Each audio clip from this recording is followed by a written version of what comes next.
Good morning students. कैसे हैं आप लोग? सभी लोग घर में हैं, कोई बाहर तो नहीं निकला है ना? आप लोग को आज जो मैं टॉपिक बताने जा रहा हूँ वो है basic principle of single phase transformer. Transformer का बेसिक प्रिंसिपल और कुछ फॉर्मूलेज हैं ईएमएफ इक्वेशंस पे और उस पर न्यूमेरिकल। ये मैंने क्लास में शायद मैकेनिकल वालों को कराया था, सिविल वालों को नहीं कराया। तो सिविल मैकेनिकल को पूरे को ये यहाँ अपन कॉमन प्लेटफॉर्म पे लेके आए हैं और ये प्रिंसिपल पूरा कंप्लीट करेंगे। इसके बाद इसके जो नोट्स हैं वो मैं आपको आज ही सेंड कर दूंगा। तो पहले आप पूरा प्रिंसिपल समझ लें, क्योंकि ये एग्ज़ाम में जनरली ये क्वेश्चंस आता ही है। क्वेश्चन आएगा basic principle of single phase transformer and construction detail.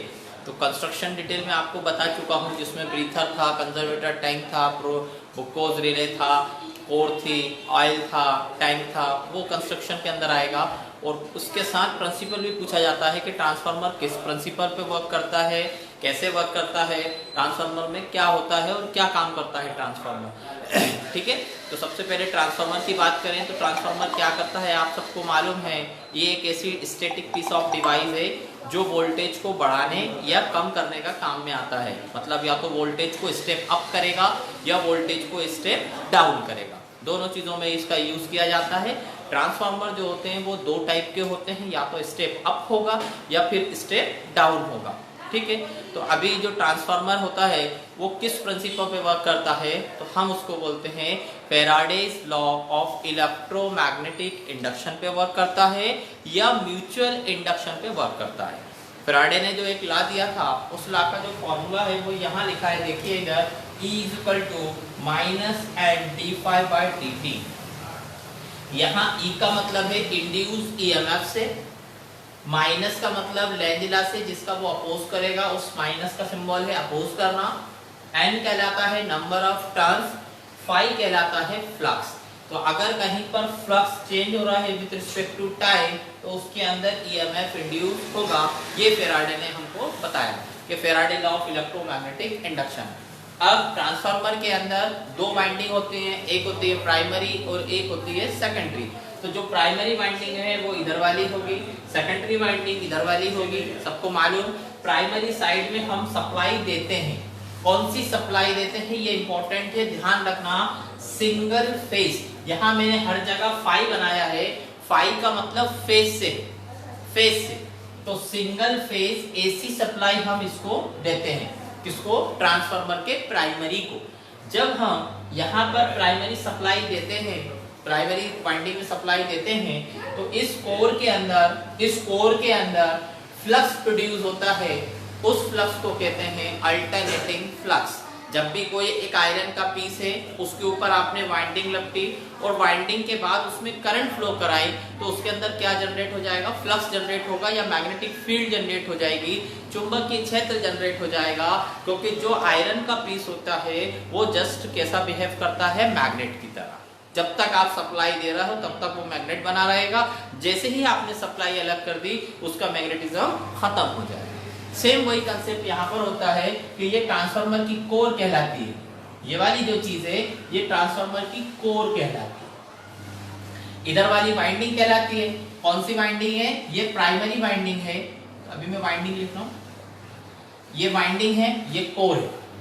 अब हमें ये देखना है कि ट्रांसफार्मर के अंदर वोल्टेज सेकेंडरी साइड में प्रोड्यूस कैसे होता है।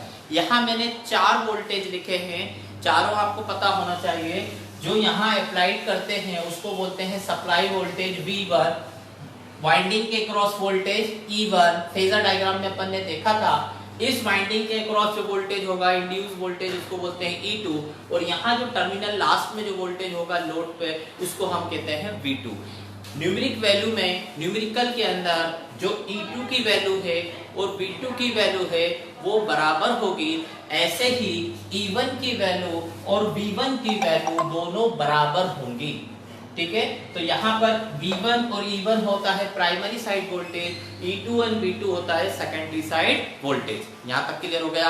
अब हमें ये देखना है कि जब हम यहाँ सप्लाई देते हैं तो यहाँ एक करंट फ्लो होगी, इस करंट को हम कहते हैं I1। इधर भी एक करंट फ्लो होती है, उस करंट को हम कहते हैं I2। तो I1 का मतलब होता है current eight primary side, I2 का मतलब होता है करंट एट सेकेंडरी साइड। दोनों साइड की करंट्स लिख ली अपन ने, पहला I1 दूसरा I2। अभी हम जो देखने जा रहे हैं वो ये देखने जा रहे हैं कि जब हम यहाँ से सप्लाई दे रहे हैं, इसमें यहाँ करंट आई I1, तो यहाँ पर सेकेंडरी में वोल्टेज E2, V2 और I2 हमें कैसे मिला। सुनना, देखिए जैसे ही आपने यहाँ सप्लाई दी तो इस कोर के अंदर क्या होता है, एक फ्लक्स जनरेट हो जाता है, उस फ्लक्स को बोलते हैं अल्टरनेटिंग फ्लक्स। ठीक है, मैग्नेटिक फील्ड्स ऑफ लाइन को ही फ्लक्स कहते हैं। तो ये फ्लक्स जो मैंने डॉटेड लाइन से शो किया है, ये फ्लक्स है। इस फ्लक्स का पाथ ऐसे होगा कि इस वाइंडिंग से इस वाइंडिंग की ओर जाएगा। तो यहाँ से देखिए ये फ्लक्स ऐसे चला, फिर कोर के थ्रू ऐसे जाएगा और इस सेकेंडरी कॉइल को लिंक करेगा। लिंक करने का मतलब उसको काटेगा। ये जो फ्लक्स है फाई, ये अल्टरनेटिंग नेचर का है। अल्टरनेटिंग नेचर का मतलब कभी मैक्सिमम, कभी मिनिमम, कभी पॉजिटिव, कभी नेगेटिव, मतलब जैसे साइकिल्स होती है ना, ऐसी साइकिल इस टाइप का रहता है। ये वाला अल्टरनेटिंग नेचर का ये फ्लक्स रहता है। जब इस कॉइल को लिंक करता है तो फेराडे ने एक लॉ दिया, उस लॉ को हम क्या कहते हैं, Faraday law of electromagnetic induction. वो ये कहता है कि अगर फ्लक्स चेंज हो रहा है विद रिस्पेक्ट टू टाइम तो क्या होगा, ईएमएफ इंड्यूस होगा। तो इस सेकेंडरी कॉइल के अंदर ईएमएफ इंड्यूस होगा। सेकेंडरी कॉइल में ईएमएफ इंड्यूस होगा। जो ईएमएफ होता है उसको हम बोलते हैं E2। अगर हमने यहाँ पर सर्किट को क्लोज कर दिया, क्लोज करने का मतलब कोई हमने बल्ब लगा दिया, कोई ट्यूबलाइट लगा दी, या कोई फैन लगा दिया, या कोई लोड लगा दिया, तो इसके अंदर कौन सी करंट फ्लो होने लगेगी, I2 करंट फ्लो होने लगेगी। क्लियर है।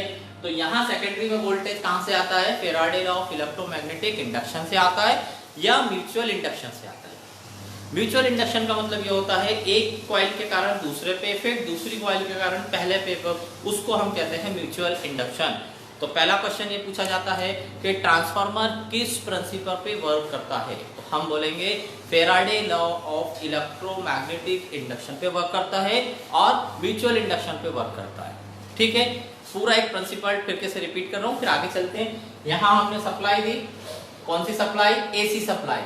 तो यहाँ पर इस कोर के अंदर क्या फ्लक्स प्रोड्यूस होगा, उस फ्लक्स को हम बोलते हैं अल्टरनेटिंग फ्लक्स। फिर क्या होता है, यहाँ फ्लक्स में कुछ फ्लक्स बाहर निकल जाता है, इस इधर जहाँ कुछ फ्लक्स बाहर निकल जाता है, उस फ्लक्स को हम कहते हैं लीकेज फ्लक्स। ये हमारे काम का नहीं है।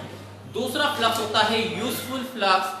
ठीक है, वो फ्लक्स जो होगा, ये जो कोर के अंदर है, ध्यान से सुनना, ये कोर के अंदर जो फ्लक्स होता है उसको बोलते हैं यूजफुल फ्लक्स। ये फ्लक्स चलता हुआ, लिंक करता हुआ सेकेंडरी कॉइल को लिंक करेगा। लिंक करने का मतलब उसको काटेगा। जैसे ही काटता है तो फेराडे के नियम अनुसार इस कॉइल के अंदर ईएमएफ इंड्यूस होता है। उस ईएमएफ को हम क्या कहते हैं, E2। और अगर सर्किट को क्लोज कर दिया, बंद कर दिया, तो हम उसको बोलते हैं कि वहां पर क्या फ्लो होने लगेगी, करंट फ्लो होने लगेगी। क्लियर है यहाँ तक। अब यहाँ पर मैंने एक फॉर्मूला लिखा है, ये फॉर्मूला आप सबको पता होगा। K का मतलब होता है रेशो से। रेशो से अगर मैंने लिखा V2/V1 अगर मैंने लिखा तो उसको हम बोलते हैं वोल्टेज रेशो। I2/N1 लिखा तो उसको हम बोलते हैं करंट टर्न्स रेशो। और I1/I2 लिखा तो उसको हम बोलते हैं करंट रेशो। यहाँ K का मतलब रेशो से है। अगर V2/V1, V2 क्या होता है, secondary side voltage upon primary side voltage. ये मैंने बताया था इक्विवेलेंट सर्किट में K की वैल्यू। N2 क्या होता है, नंबर ऑफ टर्न्स। N2 होता है number of turn eight secondary side और N1 होता है number of turns eight primary side. तो अपन ने K बराबर क्या लिखा, N2/N1। आगे क्या लिखा है, देखिए फॉर्मूले में I1/I2 उल्टा है। ये दोनों एक दूसरे के प्रोपोर्शनल रहते हैं, V2 और N2। जो I1 होता है वो ऊपर रहता है, I1 ऊपर रहेगा, नीचे I2 रहेगा। तो ये फॉर्मूला न्यूमेरिकल में यूज होता है। कभी कभार एग्जाम में आपको 3 वैल्यूज दे देंगे, कोई भी 3, और बोलेंगे चौथी निकालो। फॉर एग्जांपल N2 दिया, N1 नहीं दिया, I1 और I2 दे दिया तो आपको N1 निकालना है। अगर V2 दे दिया, V1 निकालना है तो N2 और N1 दिया रहेगा। मल्टीप्लाई करके अपन आंसर निकाल सकते हैं। यहाँ से एक चीज और पता चली हमें फेराडे लॉ से, वो ये देखिए इधर E = -N dϕ/dt होता है। तो E is proportional to होता है N। ई को हम कहते हैं इंड्यूस ईएमएफ, ई को हम बोलते हैं इंड्यूस ईएमएफ। ये किसके प्रोपोर्शनल हुआ? एन के। एन क्या कहलाता है? Number of turns.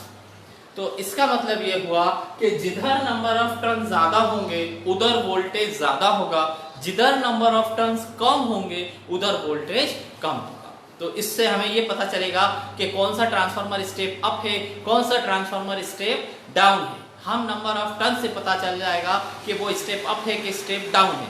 एक एग्जांपल के तौर पे अगर प्राइमरी साइड में नंबर ऑफ टर्न्स हैं 10 और सेकेंडरी साइड में नंबर ऑफ टर्न्स हैं 20, तो प्राइमरी में वोल्टेज कम, सेकेंडरी में ज्यादा, तो हम बोलेंगे ये स्टेप अप ट्रांसफार्मर है। क्लियर है? ऐसे ही अगर सेकेंडरी में कम है, प्राइमरी में ज्यादा है, तो हम उसको बोलेंगे step down transformer.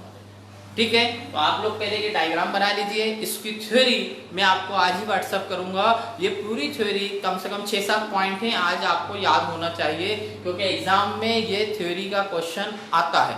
Basic principle and construction detail of single phase transformer. तो कंस्ट्रक्शन में बता चुका हूँ, आज मैंने आपको यहाँ पर प्रिंसिपल बताया कि किस प्रिंसिपल पे वर्क करता है और कैसे काम करता है। ठीक है, इसको उतारिए फिर आगे चलते हैं।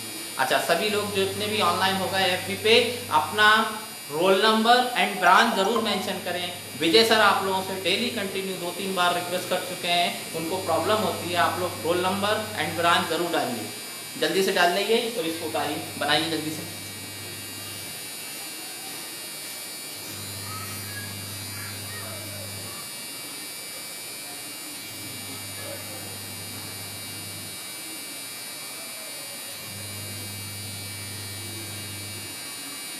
अरे इसको घुमा देना, अरे उठ के घुमा दो भाई, आवाज रिकॉर्ड हो रही है।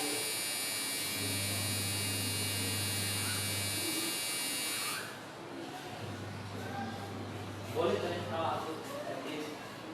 आधा घंटे से काम करो।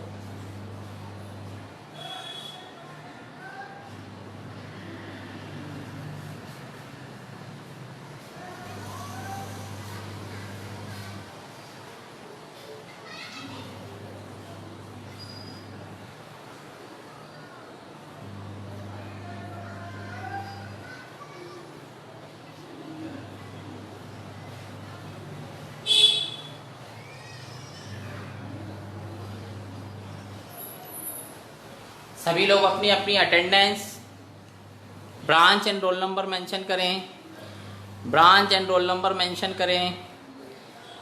Nikhil Mishra branch and roll number, branch and roll number. सभी लोग जितने भी ऑनलाइन हुए हैं वो सब अपनी branch and roll number mention करें।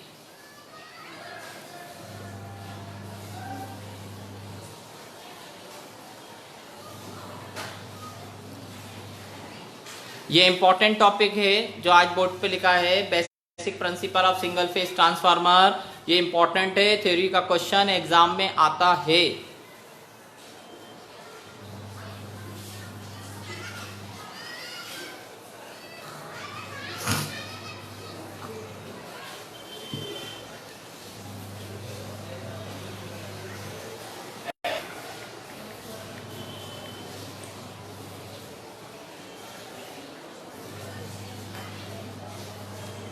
हो गया? अब देखिए एक क्वेश्चन और ये आता है कि ट्रांसफार्मर डीसी पे वर्क करता है कि नहीं करता। तो ट्रांसफार्मर डीसी पे वर्क नहीं करता। उसका रीजन ये है कि जब यहाँ आप सप्लाई डीसी दोगे तो जो फ्लक्स होगा वो कांस्टेंट नेचर के होगा, वेरिएबल नेचर का नहीं होगा। मतलब एसी वाला नहीं होगा, डीसी वाला फ्लक्स होगा। तो जब डीसी होगा मतलब वो टाइम के साथ चेंज नहीं होता फ्लक्स। तो जब ये फ्लक्स इस कॉइल को लिंक करेगा तो इस कॉइल के अंदर ईएमएफ इंड्यूस नहीं होगा। तो क्वेश्चन आता है कि ट्रांसफार्मर क्या डीसी पे वर्क करता है? तो अपना आंसर होगा नहीं, ट्रांसफार्मर डीसी पे वर्क नहीं करता। क्लियर है? यहाँ तक सबको समझ में आ रहा है कि ट्रांसफार्मर कभी भी डीसी पे वर्क नहीं करता। और अगर डीसी सप्लाई गलती से ट्रांसफार्मर को दे दी तो क्या होगा? प्राइमरी साइड जल जाएगी। ठीक है, कभी भी ट्रांसफार्मर जो है डीसी पे वर्क नहीं करता, ओनली एसी पे वर्क करता है। हर जगह ट्रांसफार्मर का यूज है, मोबाइल के चार्जर में, स्टेबलाइजर में, घर के बाहर जो खंबे हैं उनमें step up and step down, सब जगह आपको ट्रांसफार्मर का यूज किया जाता है। ठीक है, अगली हेडिंग डालिए EMF equation. EMF equation of single phase transformer. ये फॉर्मूला इंपॉर्टेंट है, ईएमएफ पे बेस एक न्यूमेरिकल अपन करेंगे अभी आज, ठीक है। जल्दी से लिखिए, EMF equation of single phase transformer.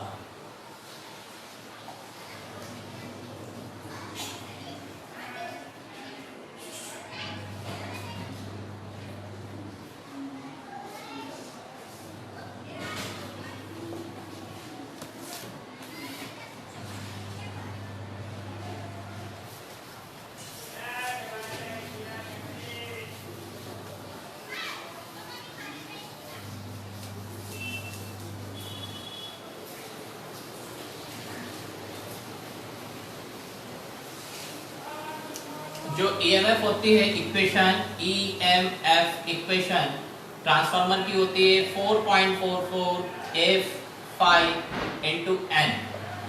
ये ईएमएफ इक्वेशन होती है 4.44 कांस्टेंट है, एफ फ्रीक्वेंसी है, 5 फ्लक्स है, एन नंबर ऑफ टर्न्स है। अगर मुझे प्राइमरी के लिए निकालना है तो E1 बराबर होगा 4.44 एफ फाई इंटू एन 1, यहाँ 1 तो यहाँ भी 1 होगा।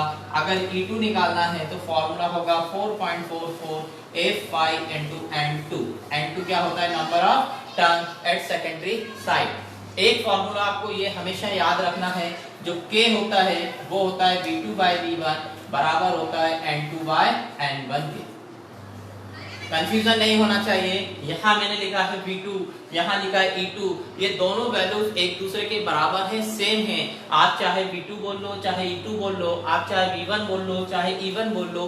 कहीं कहीं किसी बुक में ऐसा भी लिखा है VP और EP।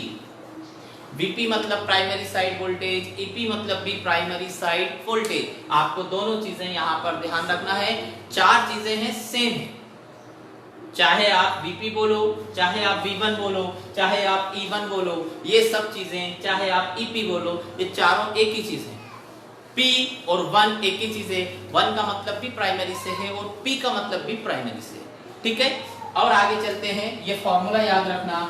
एक चीज और निकालने को इसके अंदर आती है, वो आती है magnetic flux density, maximum magnetic flux density. तो Vmax निकालने को पूछता है एग्जाम में, तो फॉर्मूला होगा phi max upon A। phi max upon A ये न्यूमेरिकल में निकालने को पूछता है आपसे, phi max अपॉन A।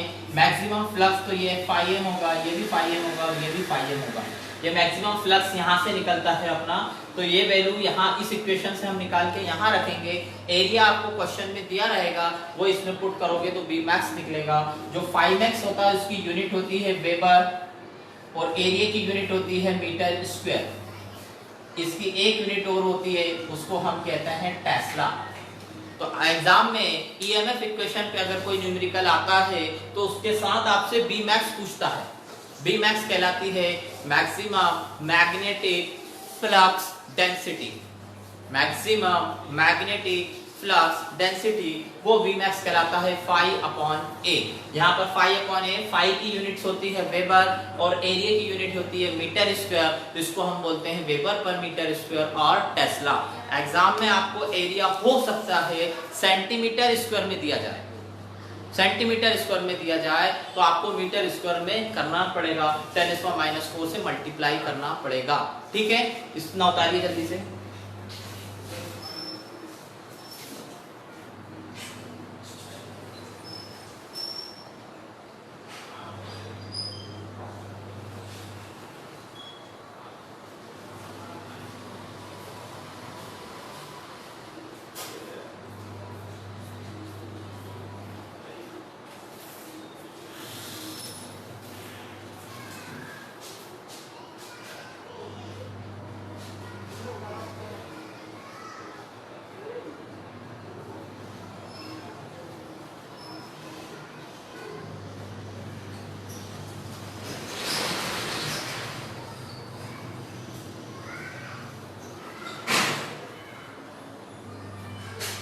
ये क्वेश्चन इंपॉर्टेंट है, ध्यान रखना, इस पे न्यूमेरिकल आता है।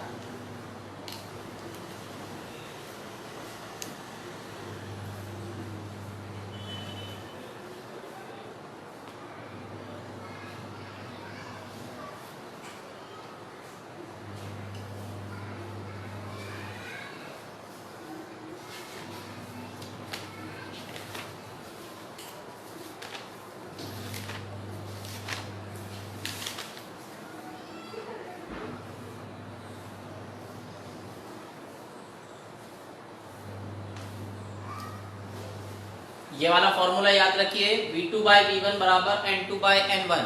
ठीक है, अगर तीन वैल्यूज आपको गिवन है तो एक वैल्यू यहाँ से निकल जाएगी। सपोज V2 निकालना है, V1 दिया है, N2 दिया है, N1 दिया है, तो मल्टीप्लाई करके V2 की वैल्यू निकाल लेंगे।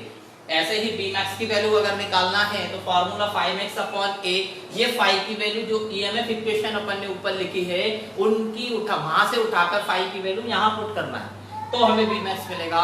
एक क्वेश्चन में बोल रहा हूँ, ठीक है, क्वेश्चन देखें, लिखिए question. A single phase 50 hertz, a single phase 50 hertz, a single phase 50 hertz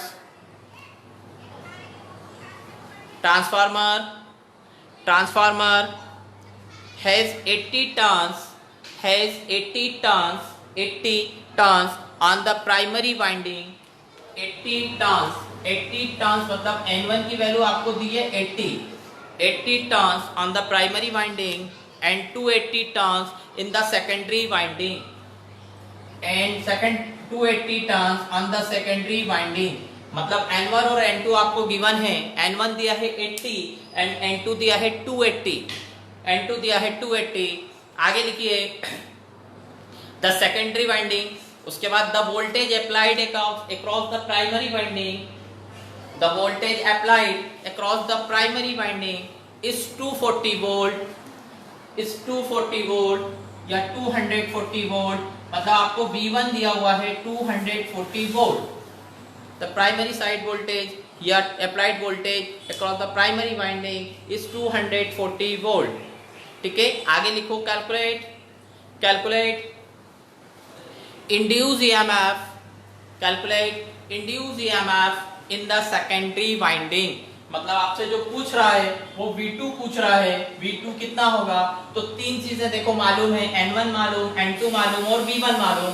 ये फॉर्मूला हमारे पास है, ये फॉर्मूला हमारे पास है, इसको हम चेंज करेंगे, कन्वर्ट करेंगे। यहाँ से हम किसकी वैल्यू निकाल लेंगे, V1 की वैल्यू निकालना है कि V2 की, V2 की वैल्यू निकालना है। V1 को यहाँ ले जाना, डिवाइड करना, V1 का मल्टीप्लाई करना, तो आपको V2 निकल जाएगा। V2 मतलब induce voltage at secondary side. पहली चीज ये आपसे पूछी है जो निकल जाएगी। दूसरी चीज पूछी है, लिखें इंड्यूस ईएमएफ हो गया मैक्सिमम फ्लक्स डेंसिटी, मैक्सिमम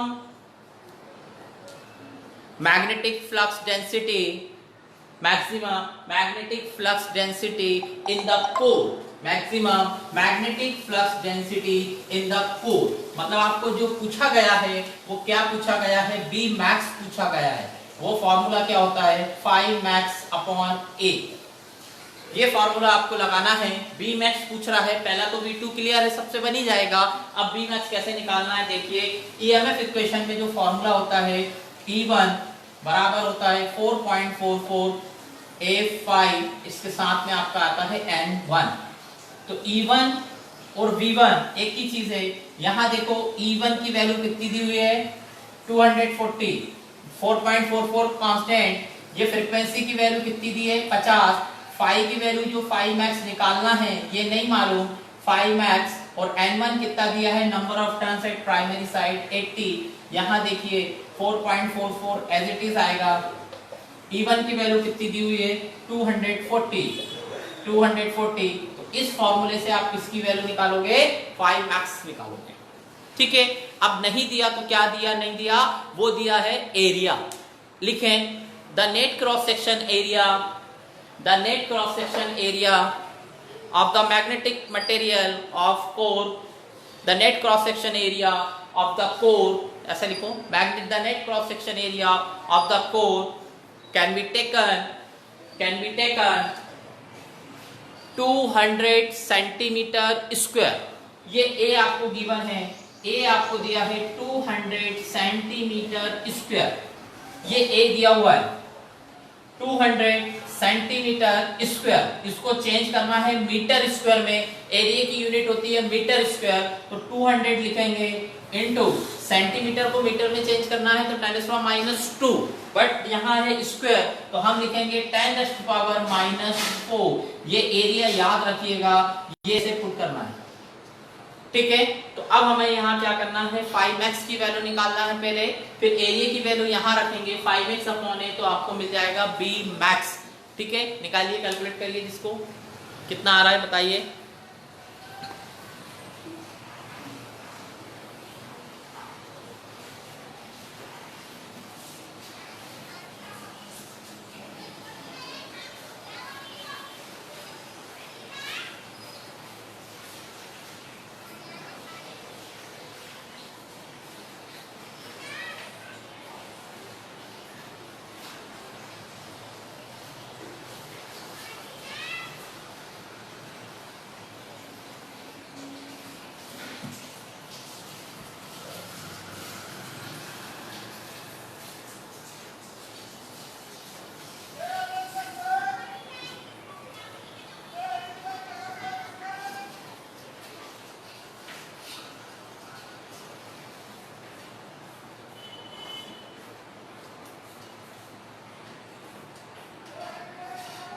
सभी लोगों को निकालना है V2 की वैल्यू एंड Bmax की वैल्यू। Bmax की वैल्यू निकालने के लिए 5max की वैल्यू पहले आएगी। 5max की वैल्यू जैसे ही आ जाए उसमें एरिया से डिवाइड कर दो। एरिया कितना दिया हुआ है 200 इंटू 10⁻⁴ डिवाइड करेंगे तो Bmax को निकल जाएगा। और Bmax की जो यूनिट होती है वो वेबर पर मीटर स्क्वायर होती है या फिर टेस्ला, है ना।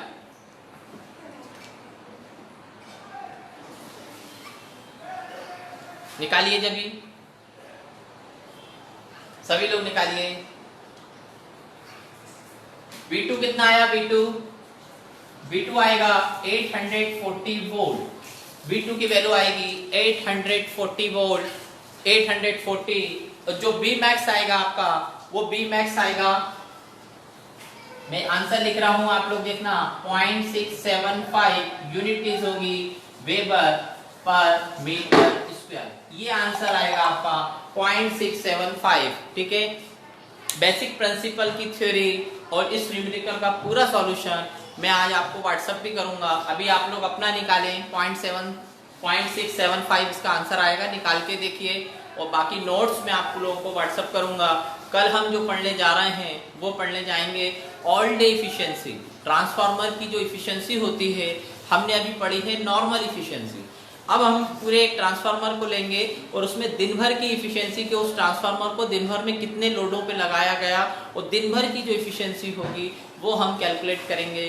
कभी कभार एग्जाम में ऑल डे इफिशिएंसी पे भी न्यूमेरिकल आ जाता है। तो अगली क्लास में कल बहुत इंपॉर्टेंट क्लास होगी, कल क्लास मिस मत करिएगा। ठीक है, ऑल डे इफिशिएंसी टॉपिक रहेगा और उस पे हम न्यूमेरिकल करेंगे।